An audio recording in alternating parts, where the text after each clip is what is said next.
বেহালা, মানে আমি ওয়েস্ট বেঙ্গল কলকাতার সাউথে থাকা বেহালার কথা বলছি। বেহালার নামটা নাকি বেহুলার থেকে এসছে, এবং এটার মধ্যে একটা হিস্ট্রি আছে। এই নিয়ে তো অনেক পুজো থিমও এবার হয়েছে, তো যারা জানেন কমেন্ট সেকশনে কমেন্ট করতে পারেন। আমি তো একটু একটু জানি, এবং আপনারাও তাহলে কমেন্ট সেকশনে কমেন্ট করুন। আচ্ছা, ভাবছেন আজকে আজকে কিভাবে রুমকি দিয়ে শুরু করছি, কারণ ঘটনাটা তো বেহালার, ঠিক আছে? এবং বেহালা তো যদিও অনেক বড়, পার্টিকুলার কোন জায়গায় সেটা আমি বলছি না। ঘটনা পাঠিয়েছে সঞ্চিতা মজুমদার, ঠিক আছে? তো আমিও বেহালায় থাকি, বাট ঘটেছে অন্য প্রান্তে। তো ঘটনা শুরু করছি। নমস্কার বন্ধুরা, কেমন আছেন আপনারা? আমি রুমকি আজও একটি মারাত্মক ঘটনা, বেহালার ঘটনা নিয়ে চলে এসেছি আপনাদের কাছে। তো যারা ভাবছেন আমার সঙ্গে ঘটনা শেয়ার করবেন, করে দিতে পারেন আমাদের হোয়াটসঅ্যাপ নাম্বার 8011006740, নতুবা আমাদের মেইল আইডি কথায় গল্প @gmail.com, নতুবা আমাদের ফেসবুক এবং ইনস্টাগ্রাম হ্যান্ডেল কথায় গল্প নামে, সেখানে পাঠিয়ে দিতে পারেন। একটাই রিকোয়েস্ট থাকে, ঘটনাগুলো শুধুমাত্র আমাদের জন্য হয়। কোথাও পাঠিয়ে রেখেছেন বা কোথাও থেকে ইন্সপায়ার্ড হওয়া ঘটনা প্লিজ পাঠাবেন না। তো শুরু করার আগে আরেকটা কথা, যেটা আমি সবসময় বলে থাকি, যে এখানে তো দুটো পক্ষ আছে, যারা ভূতের গল্প শুনতে ভালোবাসেন এবং বিশ্বাস করেন, বা ঘটনা শুনতে ভালোবাসেন বিশ্বাস করেন। আবার এক পক্ষ আছে, ঘটনা শুনতে ভালোবাসেন বিশ্বাস করেন না, আবার বলেন ধুর এগুলো কি সত্যি নাকি। তো তাদের উদ্দেশ্যে বলবো যে কথায় বলবো ভূতের আড্ডা স্টেশন, আমরা কিন্তু কোনো রকমের অন্ধবিশ্বাস বা কুসংস্কারকে প্রশ্রয় দেই না। ঘটনাগুলিকে যদি আপনার মনে হয় বিশ্বাসযোগ্য না, সেই ক্ষেত্রে প্লিজ গল্প ভেবে নিয়ে নেবেন, কারণ আমাদের প্রধান উদ্দেশ্য ছোটোবেলার নস্টালজিক ফিলিংটা ফিরিয়ে দেওয়ার, ওইটুকুনি, আর কিছু না। তো চলো সঞ্চিতার কথা বলছি। সঞ্চিতা অ্যাকচুয়ালি ও নদিয়া ডিস্ট্রিক্টের, হ্যাঁ, মানে ও আমার অ্যানচেস্ট্রাল হোম নদিয়া, নবদ্বীপ, ওইসব এরিয়া, ঠিক আছে? তো যাই হোক, ও কলকাতায় চাকরি করে, হ্যাঁ, এই সাউথের এদিকেই করে। তো ও মানে যেহেতু বুঝতেই পারছো, মানে নদিয়ার থেকে, মানে ওখান থেকে আপ ডাউন করতেও তো সময় লাগে, তো ডিসাইড করলো যে এখানে একটা ঘর ভাড়া করবে। তো সঞ্চিতা বলছে, আমি যেই বেহালার যে পাড়াতে থাকি দিদি, ওটা ওখানে কিন্তু এখনো পাড়া কালচার আছে। হ্যাঁ, ঘটনাটা 2023 লাস্টে, 2024 ফার্স্টে ধরো, হ্যাঁ, মানে ওই রকমই 23-24 ওই দিকে, আমি পার্টিকুলার আর কি ডেটটা বলছি না, হ্যাঁ, সময়সীমাটা আমাকে যেমন বলেছে সঞ্চিতা ওটাই বলছি। তো বলছি পাড়া কালচার আছে। অ্যান্ড আমি যেখানে ভাড়া নিয়েছি, তো দেখো একা মেয়ে যখন থাকবো একটু ফ্যামিলি টাইপের হলেই ভালো হয়, পাড়া কালচারও আছে। তো ওইখানে মানে কি ওনার ল্যান্ডলর্ডের একটা বিল্ডিং, হ্যাঁ, নিচতলায় পুরো ল্যান্ডলর্ড থাকে এবং দোতলায় উনি ভাড়া, হ্যাঁ। একটা হলো 1 BHK যেটা আমি নিয়েছি, আর একটা 2 BHK আছে, যেটা একটা ফ্যামিলি থাকে, খুব সুন্দর ফ্যামিলি আর কি। আর ওনার ঠাকুর ঘরটা উনি দোতলায় রেখেছে, এবং 3 তলা কিন্তু পুরো ছাদ, হ্যাঁ। অ্যান্ড ল্যান্ডলেডি ল্যান্ডলর্ড খুবই মানে বয়স্ক, খুবই সুইট। ওনার ছেলেরা সব বাইরে আর কি চাকরি করে, পুত্রবধূরা চাকরি করে। তো ওনার হেল্পিং হ্যান্ড আছে, তো যাতে একদম একা না থাকে তাই আর কি ভাড়াটা বসানো আর কি। তো মাঝে মধ্যে ল্যান্ডলেডি এসে কথা বলে, খুব সুইট। বলছি ওনাকে দেখলে আমার ঠাকুমার কথা মনে পড়ে, হ্যাঁ। ঠিক আছে, সঞ্চিতা যে 1 BHK ফ্ল্যাটে থাকে, ঠিক পাশেই না, মানে নেবার যেটা পাড়ার আর কি, পাশের বাড়ি যেটাকে বলি আমরা, সঞ্চিতার ল্যান্ডলেডি বা ল্যান্ডলর্ড আর ওই পাশের বাড়ির দেওয়ালটা কিন্তু একটাই, মানে বুঝতে পারছো? এবং এটাও বিল্ডিং, হ্যাঁ। আর এদের ওরকম ভাড়া নেই, কারণ কি দুই ভাই মিলে বিল্ডিং বানিয়েছে, তো ওরকম ফ্লোর ওয়াইজ ওরা ডিভাইড করে নিয়েছে। ওপরের পোর্শনে যারা থাকে, মানে উপর পোর্শনে মানে হাজব্যান্ড ওয়াইফ, ওনার এক মেয়ে যার বিয়ে হয়ে গেছে, ছেলেটা ধরো 25-26 বছরের, যে মানে মোটামুটি আর কি 1-1.5 বছর হয়েছে। এটা ল্যান্ডলেডির মুখেই উনি শুনেছেন, কারণ উনি গল্প করতে খুব ভালোবাসেন। তো এরকমই মানে আশেপাশের কথাও জানো না তো, খুব ভালো এরকম এরকম মানে খুব ভালো ভালোই বলতেন। তো ওই ছেলেটা যে থাকতো, ছেলেটার জানলাটা সঞ্চিতার জানলাটা মুখোমুখি, মানে জানলা খুললে এ একে দেখতে পারবে, এ ওকে দেখতে পারবে। বাট সঞ্চিতা বলল মাঝে মধ্যে দেখেছি, কিন্তু হাসাহাসির মতো ওরকম ছিল না, হ্যাঁ, প্রথম প্রথম। কিন্তু যেহেতু আমিও অফিস বেরিয়ে যেতাম, ছেলেটাও কাজে বেরিয়ে যেত, ওরও তো চাকরি ছিল বললাম, তো দরজা জানলা বন্ধই থাকতো খুব কম। আর ও উইকডেসে খুলতো কিনা যায় না, কারণ ওর শুক্রবার দিন রাত্রেবেলা অফিস করে ডাইরেক্ট ও ট্রেন ধরতো, ওর মানে ওর বাড়িতে নেটিভ প্লেসে গিয়ে পৌঁছতো। হয়তো অনেক অনেক সময় রোববার দিন আর্লি মর্নিং, রোববার দিন বলছি সরি, সোমবার দিন ওই ফার্স্ট লোকেলটা ধরে আসতো, ডাইরেক্ট অফিস জয়েন করতো, না হলে রোববার দিন বিকেলে চলে আসতো। তো বলছে মাঝে মধ্যে বিকেলে কেন আসতাম, ওই সোমবার দিন সকালবেলা অত ভোর ভোর উঠে না রুমকিদি, পুরো মানে একে তো ঘুমও পুরা হয় না, আর অফিসে গিয়ে ঝিমোতে থাকি, মানে পুরো মানে কেমন ড্রাউজিনেস লাগে। তো মাঝে মধ্যে কি করতো, রোববার দিন বিকেলবেলাও চলে আসার চেষ্টা করতো, আসতো। ঠিক আছে। তো এরকম করে করে 1 বছর চলে গেছে, তো কোনো বলছে কোনো রকমের প্রবলেম হয়নি রুমকিদি, সব ঠিকঠাক ছিল। আর আমি তো বলবো আমি ব্লেসড, এত ভালো ল্যান্ডলর্ড ল্যান্ডলেডি পেয়েছি, মানে ঠাকুমা দাদুর মতোই লাগে, এত আবদার, অনেক সময় অনেক কিছু মাসিমা শুধু আমাকে নয়, ওই ফ্যামিলিটা যে কিছু বানালে আমাকেও দিত, মানে যদিও ঠাকুমা দাদুর মতো মানে বলেছে ইয়ে, বাট থাকতো মাসিমা, আমাকেও দিত, ওই পাশের বাড়িটাকেও দিত, মানে পাশের বাড়ির রেন্ট যে থাকতো আর কি, ওর পাশে যে মানে ভাড়াটিয়া থাকতো, আই মিন টু সে, আশা করি বোঝাতে পারছি। তো ঠিক আছে, একদিন কি হয়েছে, শুক্রবারে ও বাড়ি চলে যায় রাত্রেবেলা, বাড়ি চলে যায়, যাওয়ার পর ঠিক আছে শনিবার দিন গেল, সানডে তোমার সকালবেলা, সানডে বিকেলবেলা ওই দিন ও ফিরে আসবে, যেহেতু বললাম আমি সোমবারে ও আসলেই ড্রাউজিনেস। তো যখন এই পার্কটাতে ঢুকলো, ওদের বাড়িতে যাব দেখ, আমি বললাম না ওই নেবার, ওখানে দেখি প্রচণ্ড ভিড় জমে আছে। আর ওর বাড়ির মুখে মানে গেটের মুখে দেখে ওই ভদ্রলোক ভদ্রমহিলা ওরাও মানে চোখে জল, কান্নাকাটি করছে ওরকম। তো এসে বলছে যে কি হয়েছে মাসিমা, তো বলছে যে কি বলবো, মানে ও কাঁদছে, বলছে কি বলবো, কি যে হয়ে গেল, ছোটবেলার থেকে দেখেছি কোলে, কত কোলে উঠিয়েছি, আজকে যে এই দিন দেখবো আমাদের এই অবস্থা, মা বাপের যে কি অবস্থা হচ্ছে। যে কি হয়েছে, বলছে আরে ওই ছেলেটা যে ওর কথা বলছে। তো বলছে কোন ছেলেটা, বলছে ওই যে উপরতলায় যে থাকে, হ্যাঁ নাম নিয়ে বললো, ততদিনে তো নাম দেখে নিয়েছে, এবং বলছে যে আমাদের চোখাচোখি হলেও হাসাহাসি কোনোদিন আমরা কথা বলিনি দুজন দুজনকে, হ্যাঁ মানে বুঝতে পেরেছি যে ওই ছেলেটার কথাই উনি বলছে।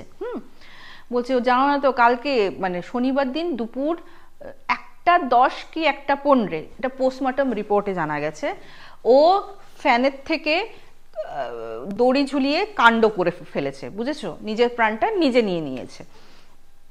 তো বলছে যে কেন কি করলো কিছুই বোঝা যাচ্ছে না, মা বাবার অবস্থা চোখে দেখা যায় না, বিকেলবেলা ওর মা ডাকতে গিয়ে দেখে এই অবস্থা, হ্যাঁ দরজা তো প্রথমে খোলে না, তারপর দরজা ভেঙে যেই ঢুকেছে দেখে এই অবস্থা। মায়ের নিজের চোখে এরকম ঝুলন্ত অবস্থায় নিজের ছেলেকে দেখাটা কতটুকু প্যাথেটিক হতে পারে। উনি তো কান্না করছে, তো অবভিয়াসলি বলে যে দেখো কথা বলি আর না বলি, ছেলেটাকে তো দেখেছি ইয়ং ছেলে একদম, বললাম আমি 25-26-এর ছেলে, আর এরকম কাণ্ড করেছে, কোথাও না কোথাও মুড অফ। আর মৃত্যু দেখো চেনা অচেনা যারই হোক না কেন, মৃত্যু সবসময় একটা অবসাদ, একটা ইউনো কি বলবো মন খারাপ একটা নিয়ে আসে। তো সঞ্চিতা বললো যে আমারও কিন্তু দিদি খুব মনটা খারাপ হয়ে গেছে, ঠিক আছে চলো। কিন্তু হ্যাঁ আরেকটা কথা বলি, সঞ্চিতা কিন্তু নিজে হোস্টেলের থেকে পড়েছে, হ্যাঁ তো বলছে যে ওই যে মারা গেছেন অপোজিটেই আমার ওর ইয়ে, আমার কিন্তু ওগুলি অতটা আমি পাত্তাই দিই না, হ্যাঁ কারণ কি আরেকটা কাণ্ড কেন আমি বলছি, ও এত ডাকা বুকু, হোস্টেলে থাকার সময়, যেহেতু হোস্টেলে পড়াশোনা করেছে, হোস্টেলে থাকার সময় ওদের ফ্লোরে ওর ঠিক পাশের রুমে একটা মেয়ে এরকম কাণ্ড করেছিল। বলছে যে আমি জানি না, মানে যেহেতু আমাকে বলছে যে তুমি অনেক ঘটনা শেয়ার করেছো, অনেকে বলে এরকম আত্মহনন করলে নাকি স্পিরিটরা ওই রুমে ঘুরঘুর করে, কি করে, নানা রকম প্রবলেম ক্রিয়েট করে। বলছে ওইটা মানে ওই ইনসিডেন্টটা হওয়ার পর 2 বছর আমরা ওই ফ্লোরে সব মেয়েরা ছিলাম, আমরা কোনো রকমের অনুভূতি পাইনি, কোনো টুকটাক আওয়াজ ওই রুমে, এই ইনসিডেন্ট হওয়ার পরেই যখন নেক্সট স্টুডেন্ট এসছে ওরাও কোনো রকমের কোনো অসুবিধা পায়নি, হ্যাঁ তো আমরা ওই ফিলিংসটা পাইনি, আর পাশের রুমেই আমার ছিল, তো বুঝতেই পারছো। তো ওই ক্ষেত্রে তো ও অন্য মানে পাশের বাড়ি, অত রকম কথাও বলতাম না, অথচ আমার পাশের মেয়েটার সঙ্গে কিন্তু আমি কথা বলতাম। তো বলছে আমি কিন্তু মানে I don't know why maybe ও এই কাণ্ডটা নিজের আত্মা, নিজের প্রাণ নিজে নেওয়ার পরেও কিন্তু ওর সোলটা কিন্তু কোনোদিনও কোনো রকমের হ্যাম্পার করেনি, বা মনে হয়েছে ও মুক্তিই হয়তো পেয়ে গেছে। তো জানি না এটা মুক্তি আদৌ পেয়েছে কিনা, নাকি ওর সোলটা কোন ডাইমেনশনে গিয়ে আটকে পড়ে আছে বা কোন লুপে পড়ে আছে সেটা কিন্তু আমরা কেউ জানি না, কিন্তু ওরা কোনোদিনও ভয় পায়নি। তো ওই ক্ষেত্রে বুঝতেই পারছো কেমন মেয়ে, মানে ডাকু বুকু মেয়ে আর কি। ও গেছে, তো বলছে ঠিক আছে, একটা মন খারাপের সব চলছে। তো যেমন বললাম অপমৃত্যুর কাজ তো বুঝতেই পারছো 3-4 দিনে হয়ে যায়, মানে অনেকে মোস্ট প্রবলি 4 দিনে করে, হ্যাঁ 4 দিনে হয়ে যায়। যাই হোক, বলছে তারপর থেকে জানো তো রুমকি দি আমার আমার মানে আমি যেন সত্যি কথা বলতে, আমি বললামই আমার সঙ্গে অলরেডি এগুলি এক্সপিরিয়েন্স হয়েছে, আমি এগুলিকে পাত্তাই দিই না, হ্যাঁ কারণ আমি মানে মরে গেছে, হ্যাঁ নিজের প্রাণ নিক বা মানে মারা গেছে নিজের প্রাণ নিক বা ন্যাচারাল ডেথ, সে তো মানে তার সোলটা তো আর এখানে নেই, মানে ও এগুলিতে বিশ্বাস করে, আমি ওই ক্ষেত্রে বলছি, হ্যাঁ প্লিজ অন্যভাবে নিও না। তো যাই হোক, প্রথমে কি হয়েছে, মানে এই ইনসিডেন্টটা হয়েছে তোমার শীত আসবে ওই রকম সময়, ঠিক আছে।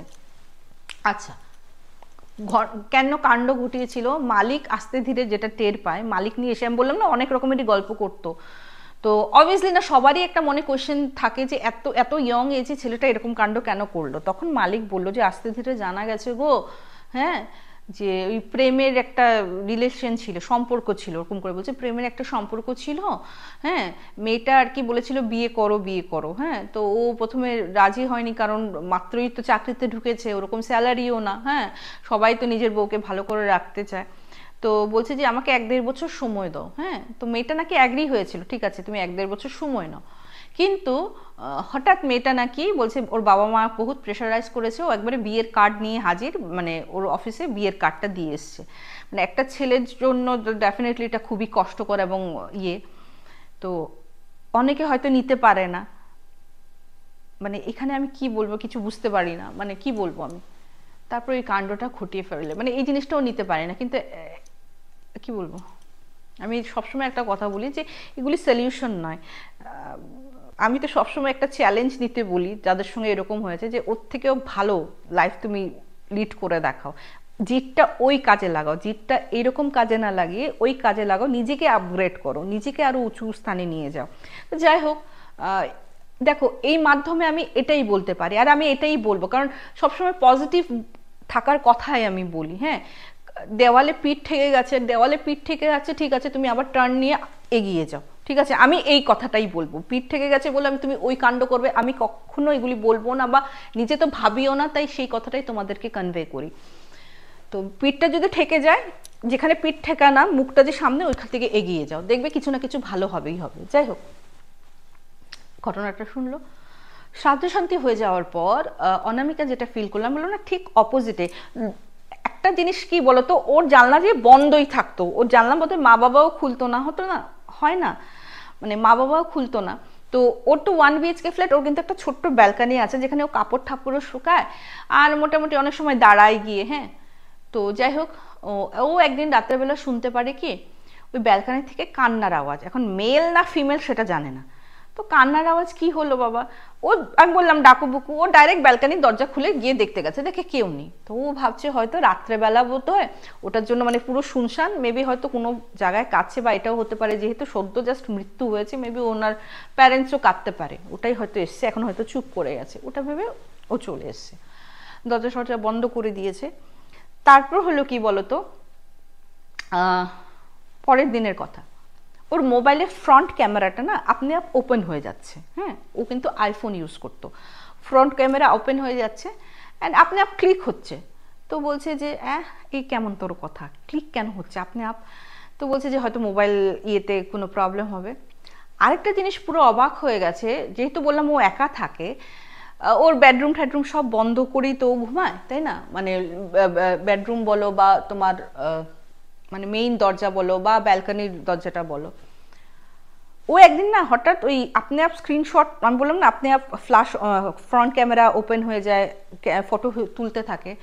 তো ওগুলি ডিলিট করার জন্য, যেহেতু আইফোনে তো জানোই তোমরা অত বেশি ইয়ে দেয় না, ব্যাকআপ দেয় না কিন্তু স্টোর করার জন্য, ডিলিট করতে যাবে দেখে কি ও যে রাত্রেবেলা ঘুমিয়ে থাকে না ওই মুহূর্তের ছবি, অথচ আমি বললাম ও একা থাকে কেউ নেই। ও না পুরো অবাক হয়ে গেছে, বলে আমার এই ঘুমন্ত অবস্থায় কে ফটো নিয়েছে, অথচ আমি তো রুমে একা, ওই সময় তো কেউ ছিল না। বলছি যে তারপরেও ভাবছি যে কি মোবাইলে এতই খারাপ হয়েছে, কিন্তু মোবাইল তো আমি এরকম শুইয়ে রাখি, তাহলে কিভাবে নিজে দাঁড়িয়ে, মানে দেখা দেখা যাচ্ছে কি বিভিন্ন অ্যাঙ্গেল থেকে ফটোগুলি নেওয়া হয়েছে। ও মোবাইল সেন্টারে গেছে, গিয়ে বলছে এরকম এরকম প্রবলেম হচ্ছে। তো মোবাইল সেন্টারে বলছে যে ঠিক আছে আপনার অন্য কোনো মোবাইল ইউজ করুন, আমরা দেখি ব্যাপারটা কি হয়েছে। তো মোবাইল সার্ভিস সেন্টার থেকেও বলেছে না কোনো প্রবলেম নেই, কোনো রকমের প্রবলেম নেই, সব ঠিকঠাক আছে। তো আবার রিবুট টিবুট করে দিয়েছে। যাই হোক,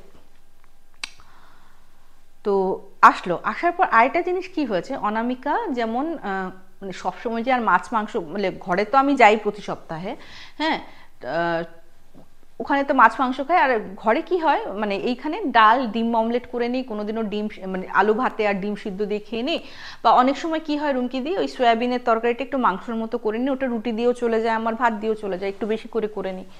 তো একা থাকলে যেটা হয়, তাছাড়া ওর অফিসও করতে হয়, তাই না, আর রান্নাটাও রান্নার জন্য কোনো হেল্পার রাখিনি, ঘর পুছে যায়, বাসন মেজে যায়, ওর কাছে আরেকটা চাবি থাকে মহিলার কাছে, মানে যে আর কি ওর হাউস হেল্প। তো রান্নাটা বলছে অনেক সময় তেল ঠেল বেশি দেয়, আমারটা আমিই করি, ঠিক আছে।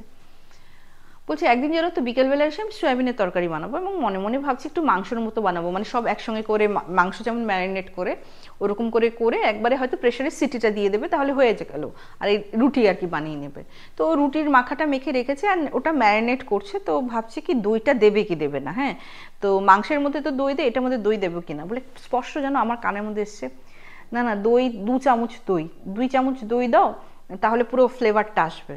তো তাড়াতাড়ি এরকম করে, কি বললো রে, অথচ দরজা বন্ধ। তো বলছে হয়তো আমিই বেশি হ্যালুসিনেট করছি নাকি, কি হলো ব্যাপারটা ঠিক বুঝতে পারছে না। তো ওরকম করে রান্না করে খেয়েছে। ওকে বলছি যখন আমি খাচ্ছি, যেহেতু আমার একা তো ডাইনিং টেবিল নেই রুমকি দিয়ে, আমি আমার খাটে বসে বা অনেক সময় গরমের দিনে মাটিতে বসে না হাতের মধ্যে নিয়ে এরকম করে খাই আর কি। বলছি জানো আমি খাচ্ছি অ্যাজ ইফ আমার অপোজিটে কেউ বসা, ইনভিজিবল কেউ বসা, এবং এরকম করে খুশবু নিচ্ছে যে খুব সুন্দর আর কি, এরকম করে, মানে হয় না যে তোমার ফেভারিট কিছু রান্না করলে যেমন গন্ধটা বের হয়, তুমি একটা ঘ্রাণ নাও, ওই রকম টাইপের। তো ঠিক আছে, বলছে এটা কি হচ্ছে আমার সাথে, ও না মানে নিজেকে নিজে কোশ্চেন করছে ব্যাপারটা কি হচ্ছে। ঠিক আছে, মানে বুঝে উঠতে পারছে না। ওই দিন রাত্রেবেলায় যেহেতু বললাম ব্যালকানি আর কি বন্ধ করেই ও ঘুমায়, তখন হঠাৎ দেখে টাক করে একটা শব্দ হলো, টাক করে শব্দ হওয়ার পর বলে কি হলো, দেখে ঘুম থেকে উঠে দেখে ব্যালকানির দরজাটা পুরো খোলা, আর মানে হাওয়া ঢুকছে পুরোপুরি। বলছে আরে ব্যালকানির সিটকানিও তো লুজ নয় যে পট করে খুলে যাবে ধাক্কা দিলে, বা হাওয়ায় যদি ধাক্কাও দেয়, সিটকানি লুজ নয়, লুজ হলে না হয় খুলে যেত, সিটকানিটা খুললো কি করে।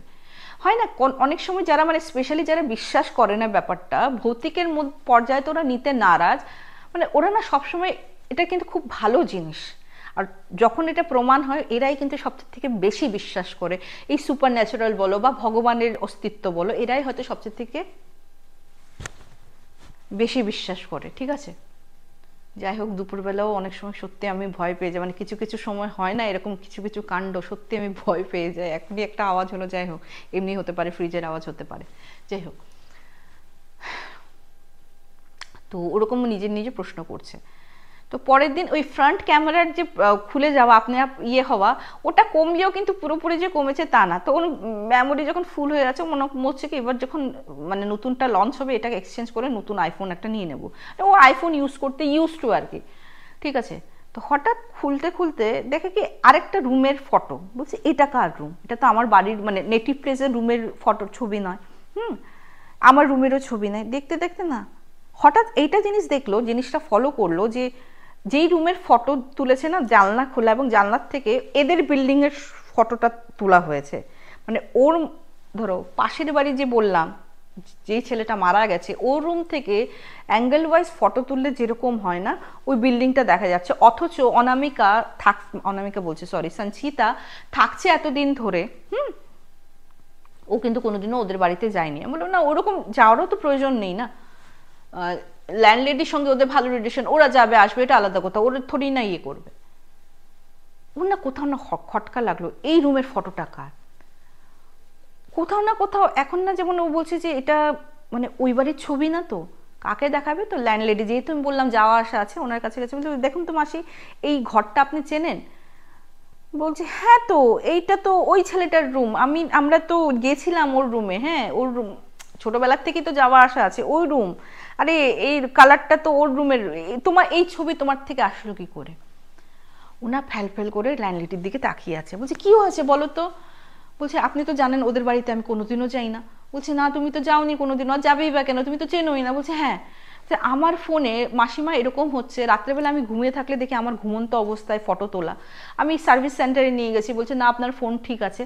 আজকে মানে প্রবলেমটা যদিও আমার ঠিক হয়নি, ফ্রন্ট ক্যামেরা হয়ে ওপেন হয়ে আপনি ফটো নিতে থাকে, ছবি নিতে থাকে, আজকে দেখি আমার মনে হলো ছবিগুলি দেখতে দেখতে ওই রুম থেকে ফটো নিলে আমার এই জানলাটা যে দেখা যাচ্ছে এই জানলার ছবি আসবে, আর এই আমাদের বিল্ডিংয়ের এই পোর্শনের ছবিটা আসবে। বলছে এই ব্যাপারটা কি, হ্যাঁ। তো বলছে ও দাঁড়াও, মানে এমনি কোনো ভয় টয় পাচ্ছ? তখন বলছে যে মাসিমা আমার মনে হয় আমার রুমে কেউ আছে। কিচ্ছু এমনি তো কোনো কিছু করে না, যেমন মানে ও যেটা বললো যে কালকে রাত্রে জানেন তো আমি একদিন রান্না করতে গিয়ে যখন সয়াবিনের তরকারি, বলছে কি কি কি সয়াবিনের তরকারি? বলছে হ্যাঁ সয়াবিনের তরকারিটা না মাংসের মতো বানিয়েছিলাম, খেতে যাচ্ছিলাম, দেখছি কি কে যেন এরকম করে মানে ঘ্রাণটা নিচ্ছে। বলছি ওর তো সয়াবিন খুব প্রিয়, মাছ মাংস খেত না, সয়াবিনের জন্য পাগল হয়ে যেত, এভরি নেক্সট ডে ওর মার সয়াবিন বানাতে হতো। ইনফ্যাক্ট আমি রানলেও তোর বাড়িতে গিয়ে দিয়ে আসতাম, তোমাদেরকেও দিতাম, ওকেও দিয়ে আসতাম, ও এত ভালোবাসে সয়াবিন। তো বলছে কি বাবারে তুমি যদি ভয় পাও তুমি আজকে আমার সঙ্গে ঘুমাও। তো বলছে না ওরকম তো কিছু হচ্ছে না। বলছে না ওরকম কিছু না হলে তুমি আমার সঙ্গে ঘুমাও। তো যাই হোক ওই দিন শুক্রবার ছিল, ওই দিন থার্সডে ছিল, শুক্রবার দিন ওর মানে অফিস করে ওর বাড়ি যাওয়ার প্ল্যান। তো ও মাসিমা বলে দিয়েছে তুমি একটা কাজ করো, তুমি কালকে বাড়ি গেলে তোমার ওখানে কেউ যদি চেনা পরিচিত হয় একটু ঝাড়িয়ে ঠাড়িয়ে তুমি একটা মাদুলি ধারণ করে নিও। বলছে ঠিক আছে। তো ওই দিন রাত্রে কি হয়েছে, হাজার হোক একটু তো প্রবলেম হয় না অননোন প্লেসে। তো রাত্রে 12টা 12:30টার সময় না উঠেছে, উঠে বলছে মাসিমা আমার না অসুবিধা হচ্ছে, আমি ঘরে গিয়ে ঘুমাই নাকি। তো উনি বলছে না না আমি যেতে দেবো না। হ্যাঁ, তো বলছে না আমার না একটু অসুবিধা হচ্ছে, আর কালকে সকালে আমার অফিসও আছে, আপনারও এত সকাল ভোর উঠতে হবে মানে আমার জন্য। তখন মাসিমা নাচুর বন্ধু, ঠিক আছে তুমি গেলে আমিও তোমার সঙ্গে ঘুমাবো। আমি বললাম না ল্যান্ডলেডি এত ভালো ছিলেন। তো যাই হোক উনি গেছেন, যাওয়ার পর ও অনামিকার সাথে ঘুমিয়েছে, বেডটা মোটামুটি দুজন ঘুমানোর মতোই ছিল। হ্যাঁ, অনামিকার সাথে ঘুমিয়েছে। এইবার রাত্র তোমার ধরো 1:10 আচ্ছা আর একটা কথা বললাম, 12:30টার পরে ওরা গেছে। তোমার ওই ছেলেটার মৃত্যু কোন সময় হয়েছে বললাম 1:10 কি 15। অনামিকার ঘড়ি ঠিক রাত্র 1:10-এর সময় আর দুপুর 1:10-এর সময়, মানে স্পেশালি ওখানে কিন্তু স্টাক হয়ে থাকে, মানে স্টপ হয়ে যায়, ব্যাটারি চেঞ্জ করেও দেখেছে, কিন্তু ঘুরে ঠিক ওই সময়টা আসলে কিন্তু স্টপ হয়ে যায়। তো যেটা আর কি পরে জানা গেছে পোস্টমর্টমের রিপোর্টে কিন্তু ওই 1:10 1:15 নাগাদই, মানে দুপুরবেলা এই জিনিসটা কাণ্ডটা ওই ছেলেটা করেছিল। এইবার মাসিমা এবং অনামিকা একটা জিনিস প্রত্যক্ষ করলেন, ঘুমিয়েছে তো ওই ধরো 1:30 নাগাদ, মানে হয়তো অনেকক্ষণ ধরেই কাটছিল হোয়াট এভার, মাসিমার চোখটা আগে খুলে তারপর না অনামিকা মানে সঞ্চিতাকে খুঁচাচ্ছে। আমি অনামিকা বলছি, জাস্ট আমি অনামিকার ঘটনা একটা শেয়ার করেছি বলে অনামিকা মুখে চলে আসছে, সঞ্চিতাকে খোঁচাচ্ছে, বলছে ওঠো তো ওঠো ওঠো। বলছে কী হয়েছে? বলছে কান্নার আওয়াজ পাচ্ছ? আমি পাচ্ছি। তো বলছে এরকম করে ব্যালকনিতে এরকম করে কান্না করে। হ্যাঁ, তো ওনারা না বলছে যে ও সঞ্চিতা যাওয়ার চেষ্টা করছিল, উনি না যেতে দেয়নি। তো বলছে কালকে আমি না ওর মা বাবার সঙ্গে কথা বলবো। হ্যাঁ, তো যাই হোক মা ওই দিন তো সঞ্চিতা চলে গেল, তারপর তো ডাইরেক্ট অফিস থেকে বাড়ি চলে গেল। ওখানে মাসিমা যেমন বললো, মাসিমাকে ফোন করলেন ওর মা, সঞ্চিতার মা, বলছে না তুমি একটু ঝাড়ি না একটা মাদুলি ফাদুলি দিয়ে দিও, অসুবিধা নেই আমি আছি, চিন্তা করো না। তো সঞ্চিতার মা সঞ্চিতাকে ইয়ে করা শুরু করলো যে তুই অন্য ঘর দেখ, দরকার নেই, এমনি থাক, না হলে আমি তোর সঙ্গে যাব। যাই হোক সঞ্চিতার মা বলছে এমনি তো কোনো প্রবলেম নেই। এদিকে এই মাসিমা কি করলেন, ওদের বাড়িতে গিয়ে না সব খুলে বললেন। তারপর না বলছে জানো তোমাদের এই রুমের ছবিও আমি দেখেছি, অথচ ও তো এই ঘরে আসেইনি, কোনোদিনও আসেনি। বলছে না আসেনি। তো অ্যাকচুয়ালি ছেলেটা মারা যাওয়ার পর ছেলেটার রুমটা খোলাই হয়নি, বুঝেছো?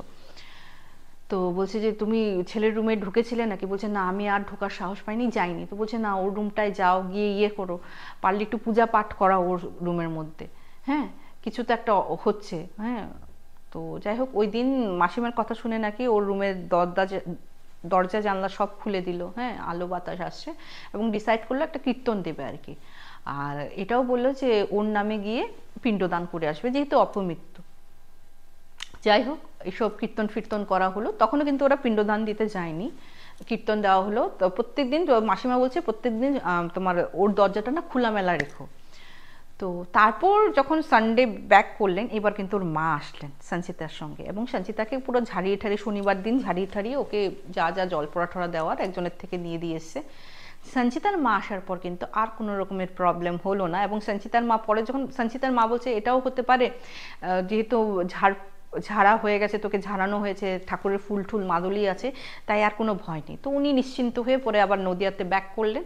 তো সঞ্চিতা বলে পরে অনেকদিন থেকে যে কোনো প্রবলেম হয়নি, আর ইনফ্যাক্ট আমি আর কোনোদিনও ওর কান্নাও শুনিনি। এটা হতে পারে রুমকি দি মেবি হয়তো ওর দরজা জানলা সব বন্ধ করে ওর মা বাবা রুমে ঢুকতে পারছিল না, ওটার জন্য হয়তো ওর ঘরেও প্রবেশ করতে পারছিল না। ও সোলটা যেহেতু মানে হয় না যে মুখোমুখি আমার ইয়ে, বা এটাও হতে পারে যে সোল হয়তো আইডেন্টিফাই করতে পারিনি, এসে বুঝেছে, বাট এই ফ্ল্যাটে স্টাক হয়ে গেছে, যখন ওর দরজা জানলা খুলে দিয়েছে হয়তো ও ওর রুমে কনভার্ট হয়ে গেছে, বা এটাও হতে পারে যে যেহেতু কীর্তন ঠির্তন দেওয়া হয়েছে, রিচুয়ালস করা হয়েছে, হয়তো ওর আত্মা মুক্তি পেয়ে গেছে। তো হ্যাঁ সঞ্চিতা, অনেক কিছুই হতে পারে অ্যাকচুয়ালি, আনটিল আনলেস আমরা ও পারে গিয়ে এগুলি দেখি, আমরা তো আর বলতে পারি না। আমরা, তুমি যেমন গেস করছো আমিও গেস করতে পারি, বা যারা এসব নিয়ে থাকে যেমন তন্ত্র সাধক হোক বা যারা এসব নিয়ে কাজ করেন ওরা হয়তো অনেকটা বলতে পারেন, তাই তো। তো এই ছিল সঞ্চিতার পাঠানো একটা ঘটনা। কেমন লাগলো প্লিজ জানাতে ভুলো না।